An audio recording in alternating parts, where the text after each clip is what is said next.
Así, aislado, parece un trozo de granito sin más, pero esta roca que están viendo es el fragmento roto de una de las piedras más famosas de Galicia, a Pedra de Abalar de Muxía. El fragmento de 3,6 toneladas está desde agosto apoyado en el atrio del santuario de Nosa Señora da Barca. En los últimos días saltaban las alarmas. Varios vecinos aseguran que hay visitantes que se llevan fragmentos de la roca como recuerdo. La última rotura de Pedra de Abalar tenía lugar en 2014. Lo recordarán muy pocos días después de que el fuego arrasase el templo la noche de Navidad. Lo que más preocupa a los vecinos de Muxía es que la piedra ha dejado de oscilar, está quieta y muda. Ya no se oye el característico sonido que provocaba el movimiento de la Pedra de Abalar y que recogió un micrófono hace más de 40 años. Muxía espera volver a oír algún día esta melodía, la que emitía una roca con nombre propio. La Pedra de Abalar tiene sonido e historia, un presente complicado y un futuro incierto. Así la dejó un temporal el 6 de enero de 2014, partida y desplazada.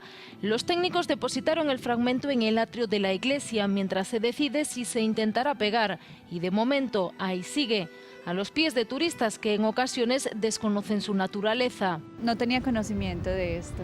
Cualquiera puede acercarse, observarla y tocar esta pieza de 3,5 toneladas que sin embargo es vulnerable.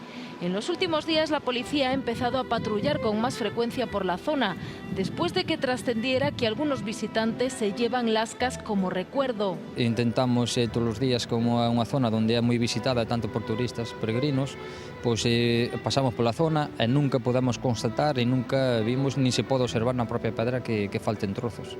No hay pruebas, solo el testimonio de algunos vecinos que están preocupados por una de las joyas de Muxía.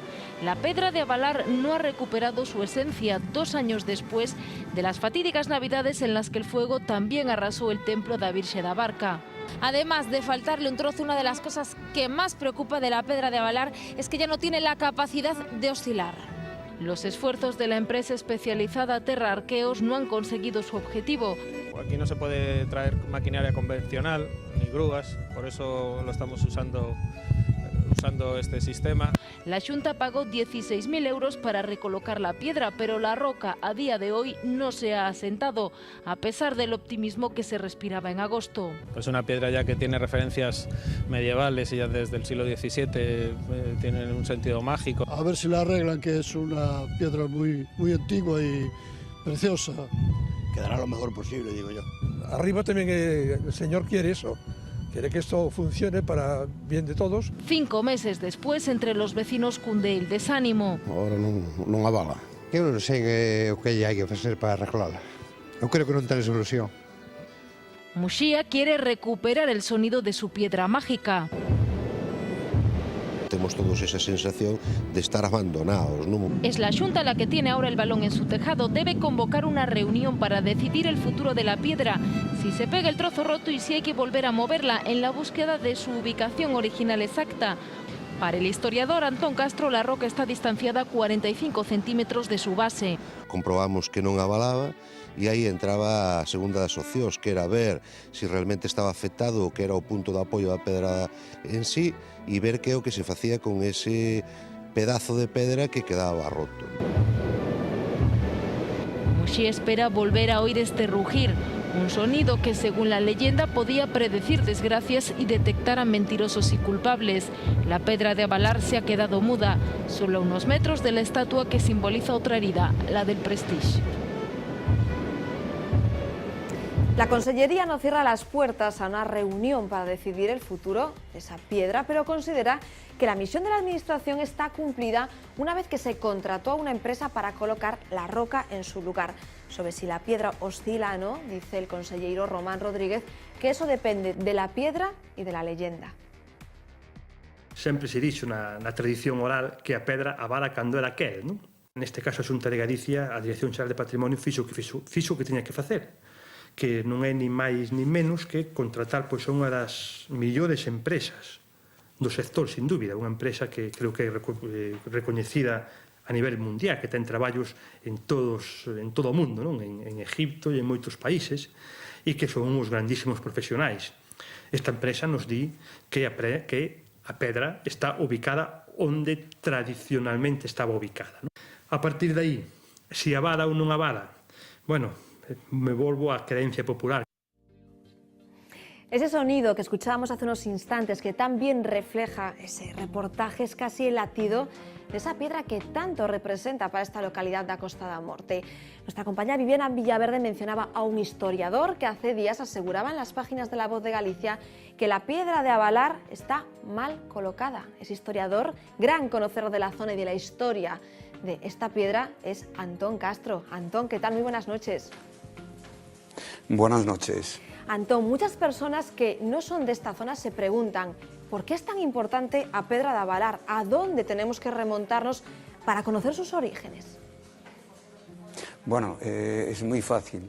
La Pedra de Avalar es un poco el origen del pueblo de Muxía, pero hoy es un símbolo etnográfico mundial. Es la única piedra en el mundo, la única piedra vacilante que ejecuta las funciones que hacía 3000 años antes de Cristo. Es una piedra de origen neolítico relacionada seguramente con cultos a la fecundidad en relación con la diosa madre.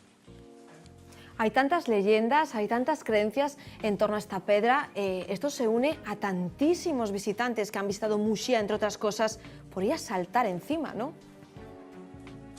Sí, bueno, la piedra ya desde el siglo XV, que es cuando conservamos la documentación, es una pena, no hay documentación medieval, pero sí los relatos de viajeros y peregrinos polacos, alemanes, centroeuropeos, en una palabra, que remataban el camino en el Finisterre gallego, en Muxía y Fisterra, relatan el movimiento de la piedra, pero sobre todo en el siglo XIX, la segunda mitad, cuando los historiadores románticos del corte de Biceto, Saralegui, Medina, Martínez de Murguía, etc., tratando de reivindicar una identidad para Galicia frente al centralismo, una identidad prenacionalista o regionalista, buscan esa identidad en el celtismo. Es cierto que hay una reinvención borgiana absolutamente, la que hace Biceto, considerándola como una piedra dedicada a la piedra que tapa la tumba de Cel, la diosa y madre de todos los célticos de Galicia. Lo que pasa es que comete muchísimos errores. Desde el punto de vista científico, ubicar el celtismo 1600 años de Cristo es un error. Hoy sabemos, una vez que se desmitifica todo esto, que la piedra era un lugar de cultos paganos, básicamente ligados a la fecundidad, como decía.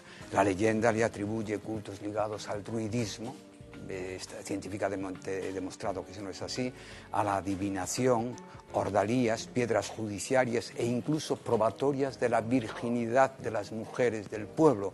Había como mover una mole de 70.000 kilos, como es la piedra de Avalar, por emulación con otras piedras de la Bretaña francesa. Sin embargo, hoy sabemos que el origen neolítico es el que se asienta y el que marca un poco el ritmo de la etnografía, el origen de la etnografía gallega, como nos decía nuestro recordado profesor Alonso del Real en la Universidad de Santiago hace más de 40 años. Quiero dejar constancia también de que la piedra es el origen del pueblo, un lugar de cultos paganos que en plena época de la Reconquista, como sucedía en toda España, en la época medieval, sufre un proceso de cristianización, lugar de concentración de cultos paganos que se cristianiza. ¿Cómo cristianizamos? Cristianizamos con una leyenda pagana. ¿Cuál es con una leyenda cristiana? La leyenda hace aparecer a la Virgen, a Santiago Apóstol, que llegó hasta allí, otra vez el mito, a predicar, en una barca de piedra. Convierte la lápida de Cel de los antiguos románticos del 19, de Biceto, en una nao, y la Virgen da ánimos a Santiago Apóstol. Este proceso de cristianización que se sufre en la Edad Media, seguramente a partir del siglo VI, VII, en la época de San Martín de Dumio, es el origen del pueblo actual de Muxía. ¿Por qué? Porque en las zonas de cultos paganos se sometían a la creación de monasterios o de cenobios y se llamaban terras monxías, terras de monjes. De ahí viene el nombre de Muxía, que en principio era terra monxía, y degradó a partir del siglo XVII en la Mungía y la Muxía actual. El origen es evidente, que se relaciona con ese proceso de cristianización de esos cultos, básicamente de la fecundidad, neolítico, 3000 años antes de Cristo. Antón, usted tiene claro que esta piedra tan emblemática y que guarda tanta identidad de esta localidad de Costa da Morte está mal colocada. Hay que explicar a los que nos ven, nos contaba nuestra compañera Viviana, que hace poco una empresa, una gran empresa, colocaba la piedra de Avalar en su sitio, pero usted ha realizado incluso una maqueta que demuestra que no está en su lugar y que por eso no se mueve, ¿no? Exactamente, bueno, tengo que dejar constancia que hace más de 40 años, desde niño veo la piedra, he hecho una tesis sobre ella, la he medido 1000 veces, 1000 veces, es una exageración, muchísimas veces, y he hecho miles de fotografías desde el año 74-75. Es evidente que la piedra está mal colocada y la gente lo va a entender, porque trataré de hacer una explicación muy pedagógica para que se entienda. La piedra se movía, tenía un resorte que era la zona baja en el nordeste, una parte que estaba adherida a la roca madre. Es el fragmento de 3,6 toneladas que se ha desgajado y que actualmente está en el atrio. Correcto. Muy bien. La piedra sabemos con exactitud que no está bien ubicada. Quiero loar, hago un paréntesis, el trabajo de Terra Arqueos, que es un trabajo extraordinario, pero el resultado es impreciso. Habiendo hecho una maqueta de cartón del trozo desgajado y uniéndolo, adhiriéndolo, distan 45 centímetros entre el extremo de ese fragmento y la roca madre. La piedra siempre estuvo adherida a la roca madre. Por tanto, la piedra no está bien colocada.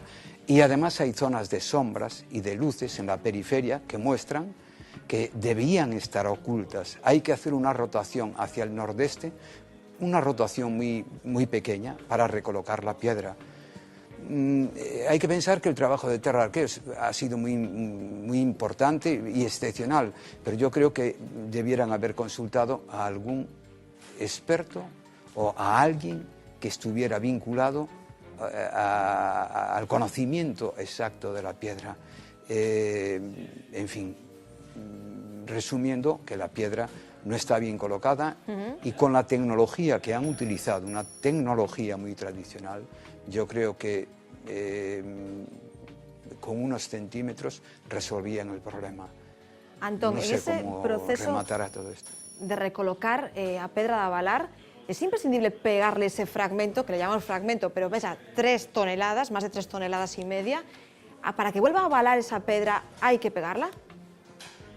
No necesariamente. Se ha colocado el fragmento varias veces. En diciembre del 78 se ha roto por primera vez, se ha recolocado con un perno de carbono y con cola de piedra, pero al final cedía siempre.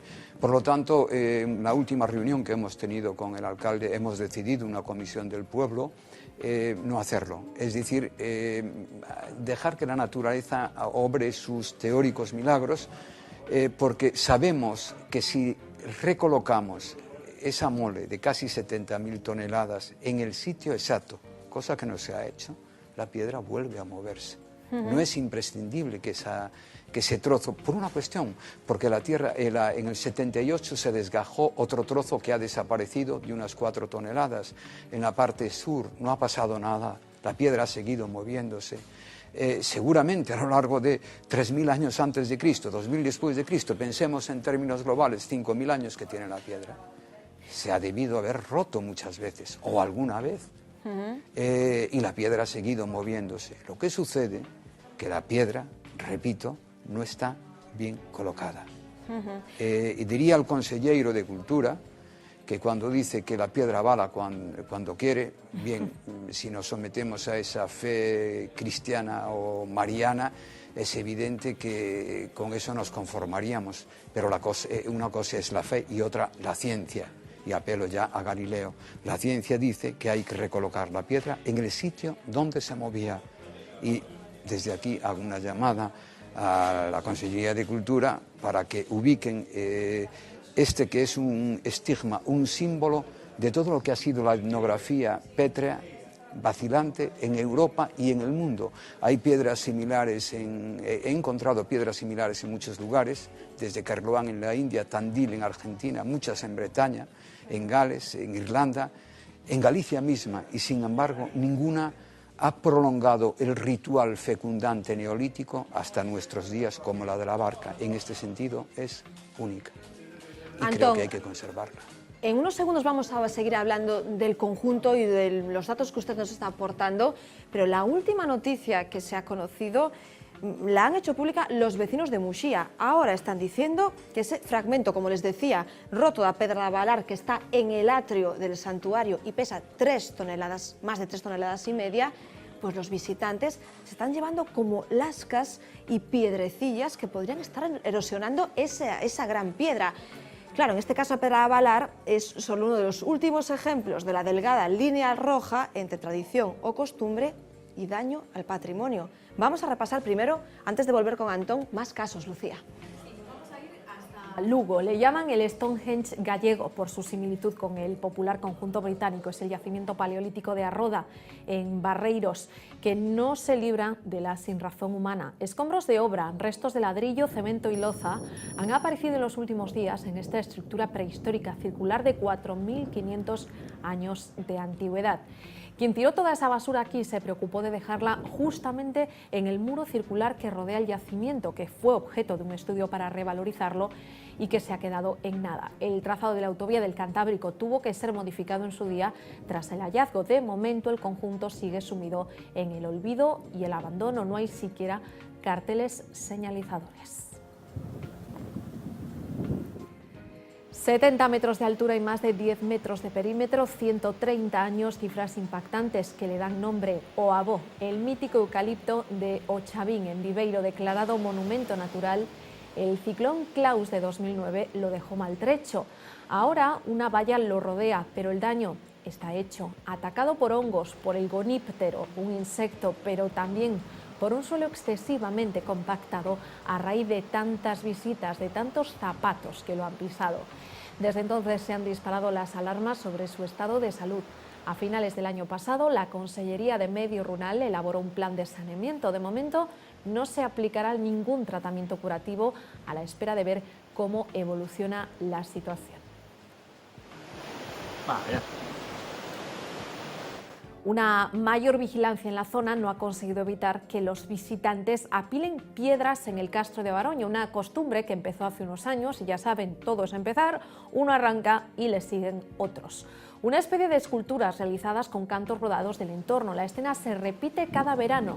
Las advertencias de los técnicos de turismo de Portodosón para que no se altere el yacimiento no hacen efecto.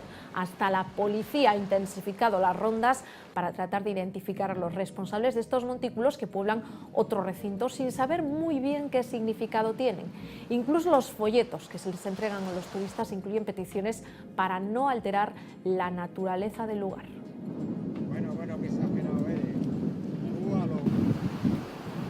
¿Y qué me dicen de la cantidad de plástico y papel acumulada en el entorno del santuario de San Andrés de Teixido? Esos lazos que cuelgan de árboles y arbustos que miran al mar, a los acantilados más altos de Europa. Se cree que hace unos 15 años alguien decidió colgar un pañuelo cerca de la Fuente de los Tres Caños. ¿Quién? Todavía es un misterio. Lo que sí se sabe es que muchos peregrinos decidieron seguir su camino. Lejos de constituir una obra de arte, la escena se asemeja más a un vertedero.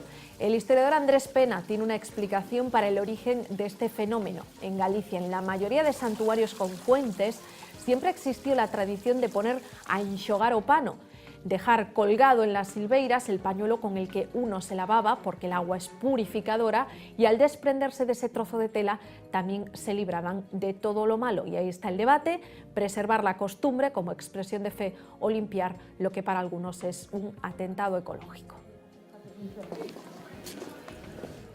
Azcatedrais también sufre el mal de la masificación. Se acaba de poner en marcha ese plan de visitas restringidas, menos de 5.000 diarias, y aunque a alguno le parezca mentira, aquí también se hacen pintadas del tipo Amo a Laura.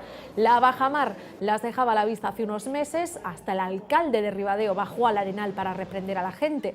El caso inundó las redes sociales de críticas y comentarios. Me ofrezco a trabajar gratis como guardia jurado, esto es un escándalo o me da pena y vergüenza. El Concello pidió ayuda y la Xunta instó a contratar guías y a instalar carteles informativos y advertencias. Esperemos que ese plan de ese monumento natural evite que la historia se repita.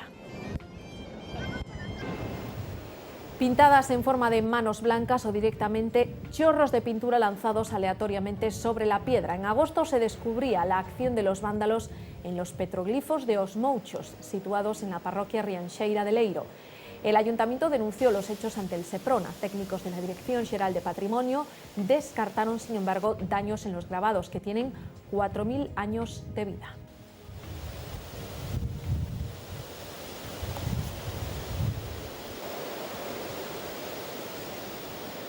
Las aberraciones contra el patrimonio no entienden de fronteras. Que levante la mano quién de los que han estado en Roma no ha tirado una moneda a la Fontana di Trevi. La leyenda obliga: si tiras una con la mano derecha sobre el hombro izquierdo, algún día volverás a recorrer sus calles. Si lanzas una segunda, te enamorarás, y con una tercera puede que hasta te cases. El año pasado volvió a abrir sus puertas al público tras ser sometida a una profunda reparación. Estuvo casi un año y medio en obras. Uno de los atractivos más famosos de la Ciudad Eterna, construido hace más de 300 años, ha podido recuperar en parte su esplendor gracias a la financiación de la casa de moda italiana Fendi. 2 millones de euros. El paso del tiempo, la meteorología, pero también la gran afluencia de visitantes hicieron que las piedras se empezasen a desprender. Difícil imaginar Roma sin este cinematográfico rincón, como olvidar a Anita Ekberg y su sensual baño en la Dolce Vita, aunque bueno, para ser fieles a la verdad, sepan que esa escena fue rodada en decorado.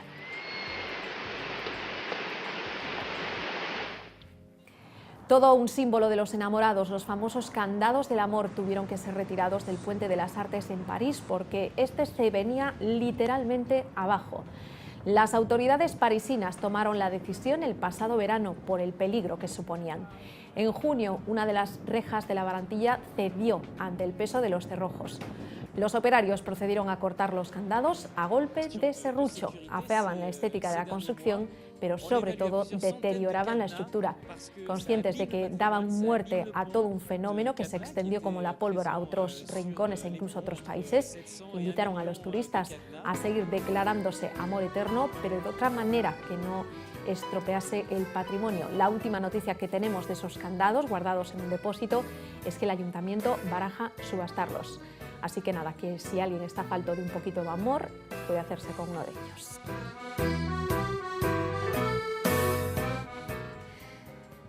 Ya ven que algunas, Lucía, gracias por el repaso, ya ven que algunas son aberraciones, otras son tradiciones, pero lo cierto es que, Antón, queríamos preguntarle, más allá de que la gente esté detectando que se está llevando lascas de esa pedra de Avalar, si es un síntoma de que ese conjunto está muy olvidado.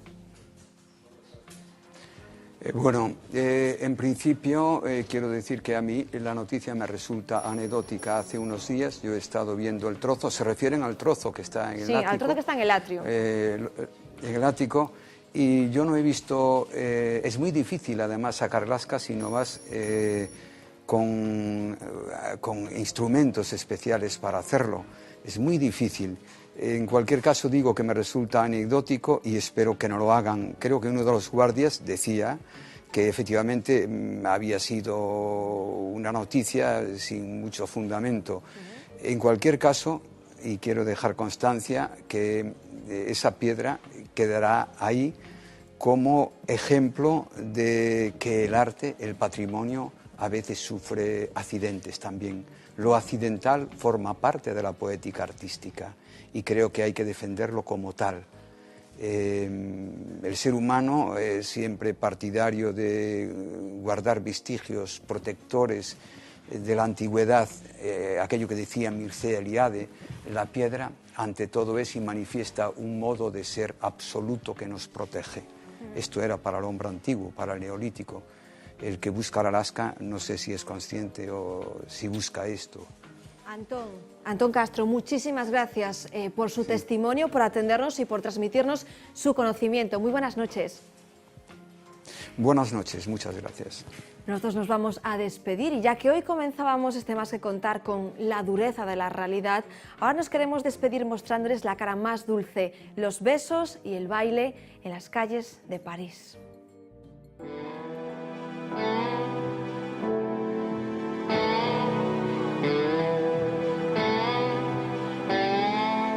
Porque la danza y el amor son los ingredientes de este vídeo con el que se estrena un canal francés de YouTube, se llama Dot Move. Es el canal dedicado al baile. Este clip se llama París se besa y rinde un homenaje a la ciudad de la luz. Dicen sus creadores que después del último y terrible año que vivía la capital gala, quieren recordar su esencia. La letra de este tema dice: claro que la vida es preciosa, claro que el amor es más fuerte que la muerte. Bien sûr c'est dur d'être heureux, le bonheur se cache souvent, ne nous effleure que quand il veut, peut-être parce qu'il est méfiant. Con esta cantidad de luz nos despedimos hasta mañana, nuestra cita a las 8:30. Ahora quédense en esta casa porque empieza Vía V. Buenas noches. C'est vrai, le bonheur, s'il vous plaît.